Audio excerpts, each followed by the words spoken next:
दोन शब्द ज्याने संपूर्ण ब्रिटिश राजवटीला हलवलं। वंदे मातरम। याच वंदे मातरमला राष्ट्रीय गीताचा दर्जा मिळालाय। तुम्हाला सांगते, या गीताला तब्बल 150 वर्ष पूर्ण झाली आहेत। 1875 साली बंकिमचंद्र चट्टोपाध्याय यांनी हे गीत लिहिलं।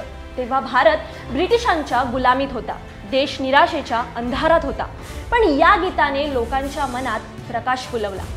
सुजलाम सुफलाम मलयज शीतलाम शस्य श्यामलाम मातरम या ओळींनी लोकांना आठवण करून दिली की ही आहे आपली माता, भारत माता। हे गीत प्रथम रवींद्रनाथ टागोर यांनी भारतीय राष्ट्रीय काँग्रेसच्या अधिवेशनात गायले आणि तेव्हापासूनच वंदे मातरम हा नारा स्वातंत्र्य लढ्याचा आत्मा बनला। या गीताची रोचक गोष्ट म्हणजे 1937 मध्ये भारतीय राष्ट्रीय काँग्रेसने या गीताचे पहिले 2 श्लोक राष्ट्रीय गीत म्हणून मान्यता दिली। मात्र उरलेल्या कडव्यांत देवीचं रूप असल्याने त्या वगळण्यात आल्या।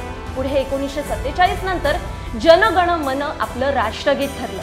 पण 24 जानेवारी 1950 साली डॉक्टर राजेंद्र प्रसाद यांच्या पुढाकाराने वंदे मातरमला अधिकृत राष्ट्रगीताचा दर्जा मिळाला आणि वंदे मातरम भारताच्या ओळखीचा अविभाज्य भाग बनला।